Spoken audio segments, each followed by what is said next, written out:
हरे कृष्णा।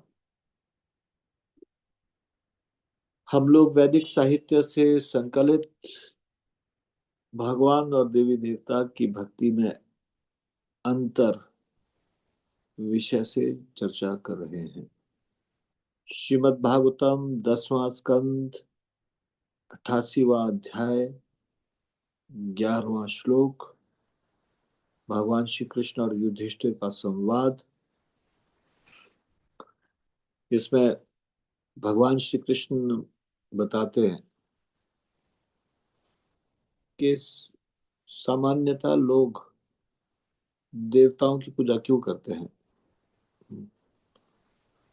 अतो मा सुदूराराध्यम हित्वान्यान् भजते जनः ततस्त आशुतोषेभ्यो लब्धराज्य श्रियोद्धता मत्ताः प्रमत्ता वरदान विस्मय अंत्यवजानते। अनुवाद। क्योंकि मुझे पूजना कठिन है, इसलिए सामान्यतया लोग मुझसे कतराते हैं और अन्य देवों की पूजा करते हैं जो शीघ्र ही तुष्ट हो जाते हैं। जब लोग इन देवों से राजसी ऐश्वर्य प्राप्त करते हैं तो वे उद्धत, गर्वोन्मत्त तथा अपने कर्तव्यों की उपेक्षा करने वाले बन जाते हैं। वे उन देवताओं को भी अपमानित करने का दुस्साहस करते हैं जिन्होंने उन्हें वर दिए हैं। भगवान कृष्ण युधिष्ठिर को बता रहे हैं देवता लोग प्रसन्न हो जाएंगे और फिर उसको जल्दी कोई राजसी ऐश्वर्य दे देंगे। भगवान को पूजना कठिन है, इसलिए लोग कृष्ण भक्ति की ओर जल्दी नहीं मुड़ते। पहली बात तो भगवान कृष्ण हम जो मांगेंगे वो उस इच्छा को पूरा करेंगे, वो कोई गारंटी नहीं। जो हमारे लिए भला होगा वो हमारे लिए करेंगे। जैसे माँ बाप एक छोटा बच्चा जिद करे कि उसको आग, चूल्हे का अंगारा बहुत अच्छा लग रहा है और वो उस अंगारे को की तरफ बार बार हाथ बढ़ाए और माँ उसका हाथ बार बार हटाए, तो उस बच्चे को अभी माँ दुश्मन की तरह नजर आ रही है, मेरी इच्छा पूरी नहीं करने दे रही, इस प्रकार से नजर आ रहा है। लेकिन माँ उसकी सबसे बड़ी हितैषी है। वो जानती है इस अंगारे को हाथ छूने से हाथ जल जाएगा। उसी प्रकार से भगवान कृष्ण जो भी कुछ अनुचित चीज हम मांगते हैं या जिससे अनिष्ट की ओर जाए, ऐसी चीजों को हम मांगते हैं या जो हमारे लिए श्रेयस्कर ना हो, तो भगवान कृष्ण वो इच्छा पूरी नहीं करते। हम्म, कई बार लोग कहते हैं भगवान से प्रार्थना की, उन्होंने नहीं सुनी। उन्होंने सुनी और उसके बाद डिसाइड किया ये चीज तुमको नहीं मिलनी चाहिए। हम्म, तो ऐसा कोई प्रार्थना नहीं है जो भगवान नहीं सुनते। सारी प्रार्थनाएं हमारी भगवान तक पहुंचती है, लेकिन भगवान उन प्रार्थनाओं, हमारी जिद को मान ले, ऐसा नहीं करते। लेकिन देवी देवता कर लेते हैं। उससे हमारा नुकसान हो चाहे जो मर्जी हो। भगवान ने जब योग माया को भेजा यशोदा माँ के गर्भ से जन्म लेने के लिए, तो फिर उसके बाद उन्होंने ये कहा कि तुम इस संसार में दुर्गा, काली, चंडिका इत्यादि के नाम से पूजी जाओगी और तुम लोगों की भौतिक इच्छाओं को पूरा करोगी। लोग तुम्हें बलि इत्यादि अर्पित करेंगे। तो बोलते जाओ व्रज में जाओ, गच्छम देवी ऐसे करके वो श्लोक है। और व्रज में यशोदा माँ के गर्भ में जाने के लिए उनको कहते हैं इस संसार में। तो कंस के हाथ से वो कन्या छूट जाती है, तो वो देवी को अधिकार दिया हुआ है भगवान ने लोगों की भौतिक इच्छाओं को पूरा करना। लेकिन भक्त लोग बहुत समझदार होते हैं। भक्त लोग जानते हैं देवी देवताओं को मांगने से इच्छित वस्तु प्राप्त हो सकती है, लेकिन वो हमारी मुक्ति में सहायक नहीं होगी। इस संसार में हम और गहरा फंस जाएंगे, मोह के बंधन में और ज्यादा फंस जाएंगे। इसलिए भक्त लोग देवी देवताओं के पास नहीं जाते। और मान लीजिए कि अगर किसी के कुल देवता इत्यादि हैं परिवार के, तो उनसे भी कृष्ण भक्ति मांगते हैं। कोई भौतिक इच्छाओं के लिए उनको प्रार्थना नहीं करते। तो क्या किया जाए यदि हमारी भौतिक इच्छाएं समाप्त नहीं हुई और अभी हम शुद्ध भक्ति के स्तर पे नहीं आए? तो क्या किया जाए? तो ये किया जाए कि सारी इच्छाएं कृष्ण के सामने ही रखी जाए, और कृष्ण, भगवान कृष्ण को ही पर ही छोड़ दिया जाए। चाहे तो वो इच्छा पूरी करे, चाहे ना करे। जब भी अगर किसी को भगवान से कुछ मांगने का इच्छा करे, तो भगवान को ये कहना चाहिए, यदि आप चाहें, इफ यू सो डिजायर, अगर आपको ठीक लगता है। तो मैं तो कुछ भी बोलता रहता हूँ, मैं तो बुद्धिहीन हूँ, मैं तो कुछ भी आपसे मांगता रहूंगा, लेकिन आप खुद देख लीजिए वो चीज मुझे देना है या नहीं देना। ऐसा भक्तों को इस प्रकार से सावधानी बरतनी चाहिए। जब शुद्ध भक्ति के स्तर पे पहुंच जाएंगे, फिर तो खुद से ही कुछ भी मांगने का दिल नहीं करेगा। कोई भौतिक चीज मांगने का दिल नहीं करेगा। कृष्ण भक्ति के अलावा और कुछ चीज नहीं मांगेंगे। लेकिन अगर स्लोली स्लोली अभी हम शुद्ध भक्ति के स्तर पे पहुंच, आस्ते आस्ते पहुंचेंगे, कुछ शुद्ध हुए हैं, भौतिक इच्छा पूरी तरह से गई नहीं है, तो फिर भगवान से ही मांगना चाहिए। तो जो भक्त लोग हैं, वो विद्या मांगने के लिए सरस्वती जी के पास नहीं जाते, धन मांगने के लिए लक्ष्मी जी के पास भी नहीं जाते। वो केवल और केवल भगवान से ही अगर मांगते भी है, तो भगवान से ही मांगते हैं। और भगवान उनकी इच्छा पूरी कर भी सकते हैं और नहीं भी कर सकते। हम्म, इसलिए एकदम सतर्क रहना चाहिए। कुछ भगवान का नाम लिया और संसार की चीज मांग ली, मतलब बहुत घाटे का सौदा किया। कीमत तो चुकाई हीरे की, और मांग ली मिट्टी। हम्म, इस प्रकार से, क्योंकि इस संसार की चीज तो वैसे भी हाथ से छूटनी छूटनी है। जो भी चीज संसार की चीज मांगेंगे, वो एक दिन हमारे हाथ से निकल जाएगी। इसलिए हमने वो भजन खर्च कर दिया उसमें। किस चीज में? जो भौतिक चीज मांगी।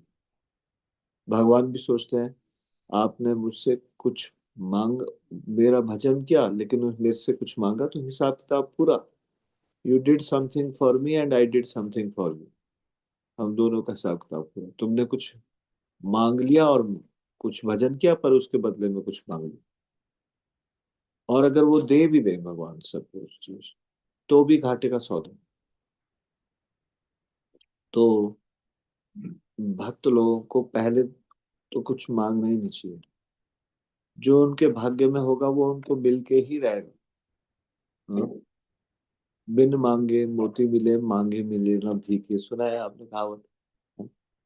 तो जब हम कुछ प्रयास करते हैं, अगर हम डिजर्व करते हैं पिछले जन्मों के कर्मों के अनुसार मिलना है, हम देखते हैं कई बार कई लोग अथक प्रयास करते रहते, तब भी धन प्राप्ति नहीं होती, और किसी को अकस्मात धन प्राप्ति होती रहती है। परिवार की संपत्ति मिलना, और किसी प्रकार से धन मिलना। तो भक्त लोग सतर्क रहते हैं कि हमारा समय हम नहीं गवाएं, इस संसार में भौतिक प्रयासों में नहीं गवाएं समय।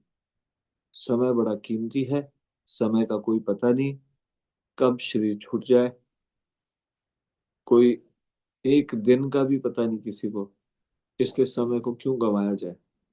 क्यों ना हम सुबह अच्छे से समय बिताएं, भगवान का भजन करें। तो भक्त लोग जानते हैं देवी देवता की शरण ग्रहण नहीं करनी। देवी देवता को सम्मान देना है। भक्त लोग जानते हैं देवी देवता का ऊंचा स्थान है, पूजनीय है। उनको प्रणाम भी करेंगे, सब कुछ करेंगे। आराध्य देव कौन है? राधा कृष्ण। इष्ट देव कौन है? राधा कृष्ण। हाँ। इसलिए भगवान यहाँ पे बता रहे हैं, देवता लोगों को कुछ एक स्मॉल रिचुअल करके प्रसन्न किया जा सकता है ना। लेकिन कृष्ण को आप इतनी जल्दी प्रसन्न प्रसन्न नहीं कर सकते। कृष्ण समर्पण चाहते हैं, और ये भगवत धाम जाना है अगर, तो आपको, जब कृष्ण कन्विंस होंगे, he is totally surrendered, he has become eligible to go back to godhead, तो वो तो उत्सुक होके खड़े हैं हमको ले जाने के लिए। लेकिन जब हम एलिजिबल होंगे तब, बिना एलिजिबिलिटी के यदि हम गोलोक धाम चले भी जाएं, तो हम वहां पे उत्पात मचाएंगे।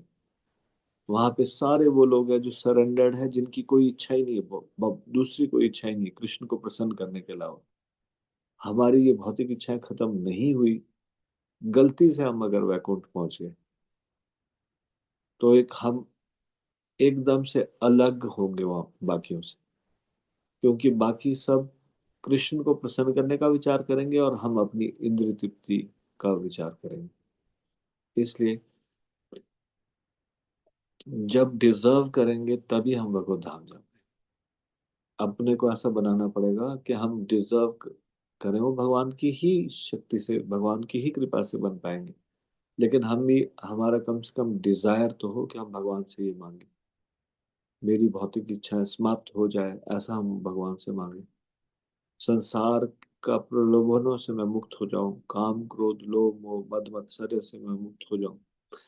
काम क्रोध लोभ मोह मद मत्सर्य से युक्त है देवता लोग।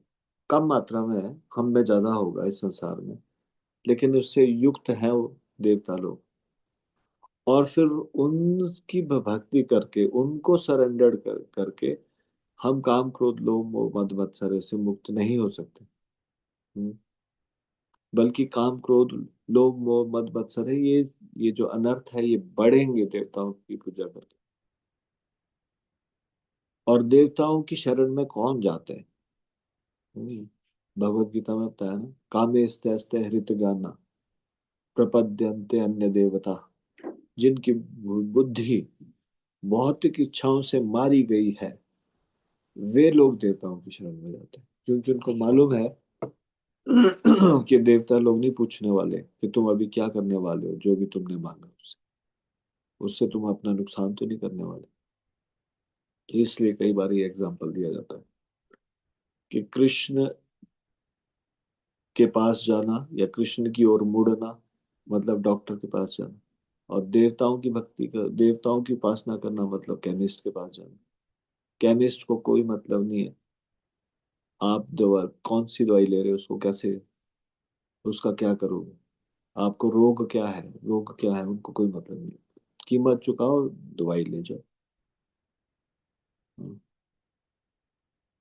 अभी तो कुछ मेडिसिन शॉप में हार्मफुल मेडिसिन होती है, उसके लिए डॉक्टर का पर्चा दिखाना पड़ता है, थोड़ा रिस्ट्रिक्ट करने के लिए।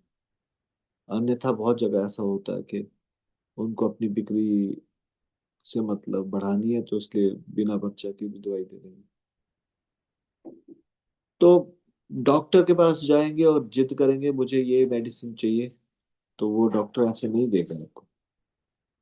वो बोलेगा, पहले देखेगा मर्ज क्या है, और मर्ज देखने के बाद वो बोलेगा नहीं, ये दवाई बीपी के पेशेंट नहीं ले सकते, या फिर शुगर के पेशेंट नहीं ले सकते, इसलिए आपको ये दवाई नहीं, ये दवाई आपको नहीं चाहिए। और वो उपयुक्त दवाई बताएगी क्या चाहिए। वैसे कृष्ण भी उपयुक्त चीज बताएंगे हमें क्या चाहिए। और देवी देवता इस बात की परवाह नहीं करेंगे हमको क्या चाहिए, जो मांगेंगे वो दे देंगे। और फिर हम उसका बहुत नुकसान, उसका मिसयूज कर सकते हैं, जो भी हमको मिले। तो इसलिए कृष्ण की भक्ति करनी है, राधा कृष्ण की, देवताओं की शरण में नहीं जाना। हम्म। यहाँ पे ये श्लोक, बहुत सारे श्लोक अलग अलग शास्त्रों से इकट्ठे किए गए और बताया गया है कि भगवान और देवी देवता की भक्ति में अंतर है। भगवान की भक्ति करनी चाहिए, देवी देवता की भक्ति नहीं करनी चाहिए। देवी देवता को प्रणाम कर सकते हैं, उनको आदर देना चाहिए, वो आदर के अधिकारी है। लेकिन सारा कठिन परिश्रम करके भी यदि देवताओं को उपासना करेंगे तो ज्यादा से ज्यादा कहाँ पहुंचेंगे? उस देवता के लोक में जहाँ वो देवता निवास करें, वहां पे पहुंच पाएंगे बस। और वहां से वापस गिरेंगे। तो इसलिए मन में ठान लेना चाहिए, जो भी कुछ करेंगे राधा कृष्ण की ही भक्ति करेंगे। संसार, इस संसार की भौतिक चीज मांगने की भी अगर इच्छा कर रहे हैं तब भी देवी देवताओं से नहीं मांगेंगे। राधा कृष्ण से भगवान के पास जाएंगे, भगवान से ही मांगेंगे। ये बड़ा महत्वपूर्ण है, ये चीज हमारे अच्छे से अंदर बैठ जानी चाहिए, हृदय में बात। नहीं, मुझे कृष्ण का ही शरणागत रहना है, अन्य देवी देवताओं की शरण में नहीं जाना है। तो इसको यही पे विराम देते हैं। श्री हरिनाम संकीर्तन की जय, श्री राम प्रभु की जय, शिल प्रभुपाद की जय, निताई गौर प्रेमानंदे, हरि हरि बोल।